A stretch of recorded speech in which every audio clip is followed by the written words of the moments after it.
ताज़ा तरीन वीडियोस के लिए हमारा YouTube चैनल सब्सक्राइब करके बेल आइकन प्रेस करिए ताकि आपको मिले हर अपडेट सबसे पहले। नैब लाहौर ने साफ पानी करप्शन रेफरेंस में शहबाज शरीफ की बेटी राबिया इमरान और दामाद की जायदादें कुर्क कर ली हैं। रिपोर्ट एहतसाब अदालत में जमा भी करवा दी गई है। नैब लाहौर ने साफ पानी करप्शन रेफरेंस में शहबाज शरीफ की बेटी राबिया इमरान और दामाद की जायदादें कुर्क कर ली हैं। रिपोर्ट एहतसाब अदालत में जमा करवा दी गई है। इसी पर बात करेंगे डॉन न्यूज के नुमाइंदे राना बिलाल से। राना बिलाल, बताइएगा आज क्या कार्रवाई हुई है? अभी देखिए, साफ पानी करप्शन रेफरेंस में बड़ी पेशरफ सामने आई है। शहबाज शरीफ की बेटी राबिया इमरान और दामाद की जो जायदादें हैं वो नैब ने कर ली हैं।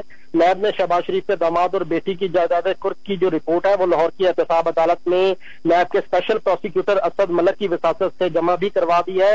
एहतसाब अदालत दोनों मुल्जमान को पेश न होने पर पहले ही इख्तियारी करार दे चुकी है। एहतसाब अदालत के जज मोहम्मद साजिद अली ने आज साफ पानी रेफरेंस पर समाअत की। एहतसाब अदालत की जानिब से मुल्जमान की जायदाद की कुर्की की रिपोर्ट जो है वो मांगी गई थी और अदालती हुक्म पर आज नैब के स्पेशल प्रोसिक्यूटर असद मलिक ने ये रिपोर्ट अदालत में जमा भी करवा दी है।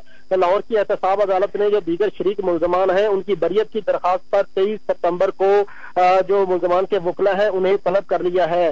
तो नैब की जानिब से ये अहम रिपोर्ट है एहतसाब अदालत में जमा करवाई गई है, जिसमें ये कहा गया है कि शहबाज शरीफ की बेटी और दामाद की जायदादें कुर्क कर ली गई हैं। जी, बहुत शुक्रिया आपका राना बिलाल।